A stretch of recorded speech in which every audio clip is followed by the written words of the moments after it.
हरे कृष्ण। भगवान अपनी भक्ति का प्रचार अपने भक्तों के माध्यम से करते हैं। इस तरह भगवान के एक भक्त हैं हनुमान जी, और इसी प्रकार के एक भक्त हैं इस्कॉन के संस्थापक आचार्य श्रील प्रभुपाद जी। तो आज हम उनके जीवन में किस तरह कुछ समानताएं हैं उससे चर्चा करेंगे। तो पहला, किस तरह हनुमान जी भगवान राम की सेवा के लिए हिंद महासागर उसको उन्होंने पूरा पार किया। इसी तरह श्रील प्रभुपाद जी भी कृष्ण भावनामृत का प्रचार करने के लिए उन्होंने एक जलदूत नामक एक मालवाहक जहाज से अरब सागर होते हुए प्रशांत महासागर पार करते हुए वो अमेरिका गए, और भगवान रामचंद्र का आदेश, उनकी आज्ञा का पालन करते हुए हनुमान जी ये कार्य कर रहे थे।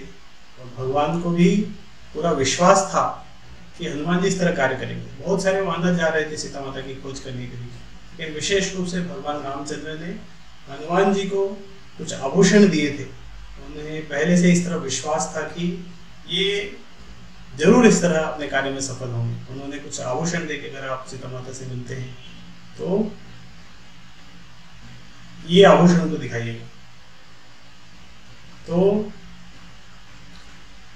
इसी तरह इस्कॉन के संस्थापक आचार्य श्रील प्रभुपाद जी जब प्रथम बार अपने गुरुदेव से मिले, तो पहली बार जब वो मिलने जा रहे थे तो उनके गुरुदेव कुछ प्रवचन कर रहे थे। वो जैसे ही वो प्रवेश किए और बैठे, तुरंत उन्होंने उनको आदेश दिया। उसी समय अपने प्रवचन को रोकते हुए उन्होंने प्रवचन के बीच में ही बताया कि इस तरह कृष्ण भावनामृत का वाणी चेतन महाप्रभु की जो वाणी है, इसका प्रचार पूरे विश्व में करना चाहिए। और तुम्हें, तो प्रभुपाद की ओर पॉइंट करते हुए उन्होंने बताया कि तुम युवा हो, शिक्षित हो, तुम्हें इस वाणी का प्रचार पूरे विश्व में करना चाहिए। तो पहले से ही इस तरह उनके गुरु का उनके ऊपर विश्वास था। प्रथम भेंट में उन्होंने इस तरह उन्हें आदेश दे दिया था प्रचार करने के लिए। और अपने गुरु का जिस तरह सारी वानर सेनाएं प्रचार करती, भगवान सीता माता की खोज करने के लिए अलग अलग दिशाओं में गई थी, और अंतिम अवसर तक वो प्रयास कर रहे थे कि कहीं ना कहीं मिले।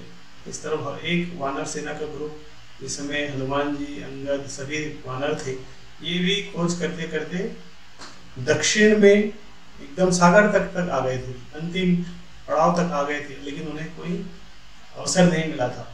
वो सब अपने प्राण त्यागने के लिए तैयार थे कि अब हम प्राण नहीं त्याग देंगे, हम सफल अपने कार्य में सफल नहीं हो पाए, आदेश पूरा नहीं कर पाए। तो अंतिम क्षण तक वो प्रयास कर रहे थे। उसके बाद उन्होंने और आगे प्रयास किया। इसी तरह श्रील प्रभुपाद जी को 1922 में पहली बार वो अपने गुरु से मिले थे। उसी समय आदेश मिला था। आदेश का प्रचार करते, आदेश को पूरा करने के लिए वो पूरा जीवन लगे हुए। अंतिम क्षण 70 साल की उम्र में जब जाके उन्हें उस स्थिति में आए कि वो विदेश जा पाए उस आदेश को पूरा करने के लिए, अंतिम क्षण तक वो प्रयास किए। इस तरह हनुमान जी जब जा रहे थे, हनुमान जी को जब सारे वरिष्ठ वानरों ने उन्हें अपनी शक्ति याद दिलाई, और सबको पता था कि इनके अंदर शक्ति ये कर पाएंगे। हनुमान जी जब इस तरह अपना कार्य शुरू करने वाले थे, शुरू करने से पहले उन्होंने उपस्थित सभी वरिष्ठ जो वानर थे सबसे आशीर्वाद लिया। आशीर्वाद के साथ उन्होंने अपना कार्य शुरू किया। इसी तरह आशीर्वाद की आवश्यकता है। श्रील प्रभुपाद जी भी वृंदावन में रहते थे, राधा दामोदर मंदिर में, और वो वहाँ पर रूप गोस्वामी का भजन कुटीर है, उनका समाधि है। तो वहाँ पर वो सारे गोस्वामी से प्रार्थना करते थे, विशेष रूप से श्री रूप गोस्वामी से, कि वो अपने गुरु के आदेश को पालन करने में सफल हो। इस तरह वो उनसे प्रार्थना करते थे, आशीर्वाद की याचना करते थे। और वो जब मायापुर में रहते थे, वहाँ भी शांतिपुर जाते थे, अद्वैत आचार्य का जहाँ घर है, वहाँ पर जाकर अद्वैत आचार्य से उनसे भी प्रार्थना करते थे। तो इस तरह प्रार्थना और आशीर्वाद के साथ प्रभुपाद अपना कार्य शुरू किए। और इस तरह जब कार्य शुरू किए, बहुत सारी कठिनाई आई। इस तरह हनुमान जी जब समुद्र के ऊपर से जा रहे थे, कुछ राक्षसनी आई, सुरसा आई, सिंहिका आई, इस तरह कुछ कठिनाई आई, लेकिन वो सारी कठिनाई को पार करते हुए वो आगे बढ़े। श्रील प्रभुपाद जी भी जब समुद्र इस तरह जलदूत जहाज में थे और उस रास्ते में कठिनाई आई, उनका स्वास्थ्य बिगड़ गया, सी सिकनेस हुआ, 2 बार हृदय आघात हुआ, हार्ट अटैक आया, लेकिन फिर भी उन्होंने अपनी यात्रा जारी रखी। और वहां पर पहुंचने के बाद भी बहुत सारी कठिनाई, 1 साल लगातार उन्होंने स्ट्रगल किया और 1 साल लगातार स्ट्रगल किया। वहाँ के हिप्पीज लोगों के बीच में रहते थे, वहाँ का वातावरण सही नहीं था, फिर भी सारी कठिनाइयों को सहन करते हुए श्रील प्रभुपाद जी ने प्रचार किया। और इस तरह कठिनाइयां आई, लेकिन कुछ सुविधाएं भी आई जो रोक सकती थी प्रचार कार्य को। इस तरह हनुमान जी जब जा रहे थे तो एक पर्वत आया था, मैनाक पर्वत, उसने उन्हें बोला कि आप आराम करिए, थोड़ा यहाँ पे रुक जाइए, यहाँ पे जब बहुत सारे इस पर्वत में जो वन है, फल है, इसका आप लाभ लीजिए। इस तरह उन्हें कुछ सुख सुविधाएं देने की स्थिति आई थी, टेम्पटेशंस आई। प्रभुपाद जी भी अच्छी स्थिति में थे, वृंदावन में रहते थे, वृद्धावस्था में वृंदावन में राधा दामोदर मंदिर में अच्छा उनका जीवन चल रहा था, लेकिन उस स्थिति को छोड़ के उन्होंने कंफर्ट जोन को छोड़ के वो बाहर आए, अमेरिका जाने के लिए तैयार हुए। और इस तरह सफल होने के बाद भी वो लगे रहे प्रचार में हमेशा। 108 मंदिर, ऐसा नहीं कि थोड़ा सा प्रचार किया, सफल हो गया, अब छोड़ दिया, लगातार लगे रहे। 108 मंदिर का उन्होंने निर्माण करवाया, 14 बार पूरे विश्व का भ्रमण किया। आराम से वो रह के एक जगह नहीं रहते थे, हमेशा लगे रहते थे, जहाँ भी रहते थे हमेशा अपनी पुस्तकों का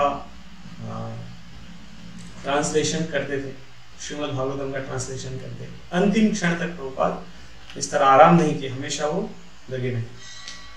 इस तरह भगवान के भक्त अगर कोई कार्य करते हैं भगवान की सेवा में, तो बाकी जो देवता है, डेमिगॉड्स है, वो भी उसमें सहायता करते हैं। इस तरह हनुमान जी जब जा रहे थे तो जब वो समुद्र के ऊपर से उड़ के जा रहे थे तो सूर्यदेव, उन्होंने अपना ताप कम कर लिया। उनको लग रहा था कि ज़्यादा धूप ना लगी, इसलिए उन्होंने अपना ताप कम किया। वायुदेव जो उन्हीं के पिता है, वो इस तरह मंद मंद बह रही थी, लग रहा ऐसी चल रहा है, इस तरह बहुत आनंद देने लायक। इसी तरह जब वो लंका में उनकी पूंछ में आग लगा दी गई थी तो अग्निदेव ने अपना ताप कम कर लिया था। ऐसा उनकी पूंछ जल रही थी, लेकिन उनको इसके माध्यम से कोई कष्ट नहीं हो रहा था। इस तरह देवी देवता भी सपोर्ट करते हैं। श्रील प्रभुपाद जी जब इस तरह उस जहाज में जा रहे थे तो उनको वैसे ही हृदय आघात हो गया है, सी सिकनेस हो रहा है, उनका स्वास्थ्य खराब है। तो विशेष रूप से प्रशांत महासागर वो शांत नहीं रहता है, बहुत लहरें आती है, इसके कारण जहाज की स्थिति सही नहीं रहती। लेकिन वो प्रशांत महासागर भी शांत हो गया था जब इस तरह कठिनाई आई प्रभुपाद के जीवन में। और जो जहाज का कैप्टन है पांड्या, वो इस तरह बोल रहे थे कि उन्होंने प्रशांत महासागर को इस तरह शांत कभी नहीं देखा, इतना शांत कैसे है। तो समुद्र भी शांत हो गया था ताकि वो ठीक से जा पाए अपनी यात्रा में। प्रभुपाद हनुमान जी जब इस तरह गए, और हमेशा हनुमान जी बहुत तीव्रता से गए, अपना समय व्यर्थ कहीं नहीं गंवा रहे थे। सीता मैया ने उन्हें बताया था, कुछ समय दिया था कि 30 दिन ही बचे थे। उन्होंने बताया कि इस समय में अगर नहीं आएंगे तो सीता माता ने बोला था कि मैं अपने प्राण त्याग दूंगी। तो बहुत अर्जेंसी के साथ हनुमान जी अपना सारा कार्य कर रहे थे। श्रील प्रभुपाद जी भी जो कृष्ण भावनामृत, ऑलरेडी उनकी उम्र 70 साल की थी, 70 साल की उम्र के बाद उन्होंने प्रचार शुरू किया, इस्कॉन की स्थापना करी, बहुत सारे शिष्यों को दीक्षा भी दिया, संन्यास दीक्षा भी दिया, उनको जीवीसी बनाया, उनको मंदिर का अध्यक्ष बना दिया, सारा कार्यभार संभाल दिया कम उम्र में, बहुत तीव्रता के साथ, ताकि उनके जाने के बाद भी आंदोलन जारी रहे और अभी भी आगे बढ़ रहा है। तो बहुत बुद्धिमानी के साथ श्रील प्रभुपाद जी ने इस तरह सारा कार्य कर दिया था। हनुमान जी तो जा रहे थे रास्ते में, तो उनका जो वो क्या करते थे, क्या कर रहे थे, भगवान राम का नाम लेते लेते सारे अवसरों में हमेशा वो भगवान का नाम लेते थे। भगवान राम के नाम में उनका इतना दृढ़ विश्वास था, श्रद्धा थी जितने भी अवसर आए उसमें हमेशा उन्होंने भगवान का नाम लिया। इसी तरह श्रील प्रभुपाद जी भी अमेरिका गए थे, लेकिन उनका पूरा विश्वास था हरे कृष्ण महामंत्र में, हरिनाम में उनके पूरा विश्वास था। तो शुरुआत में वो केवल एक पार्क के नीचे, एक पेड़ के नीचे बैठ के हरे कृष्ण कीर्तन करते थे, घंटों इस तरह कीर्तन करते करते धीरे धीरे वहां के लोग भी जुड़े उस तरह कीर्तन में। तो हरिनाम से को आधार बनाते हुए श्रील प्रभुपाद जी ने पूरे विश्व में हरिनाम का प्रचार किया, हरे कृष्ण मंत्र का प्रचार किया, और वो सफल हुए। हनुमान जी भी अपने कार्य में सफल होकर वापस आए, इंडिया आए। इसी तरह श्रील प्रभुपाद जी भी विदेश जब जा रहे थे तो सब उनको डिस्करेज कर रहे थे।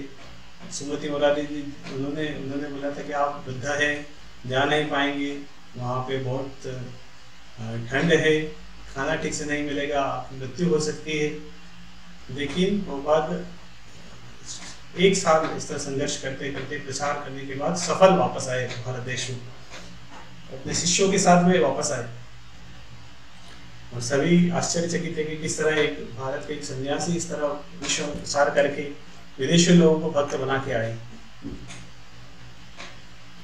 और प्रसिद्धि हुई हनुमान जी की प्रसिद्धि, उनका भगवान राम के सेवक के रूप में उनकी प्रसिद्धि और बढ़ी। इसी तरह श्रील प्रभुपाद का भी भगवान ने इस तरह आयोजन करके प्रभुपाद की फेम को बढ़ाया। तो इस तरह कुछ और भी बहुत कुछ हो सकते हैं, ये कुछ समानताएं हैं। हरे कृष्ण। श्रील प्रभुपाद की जय, हनुमान जी की जय।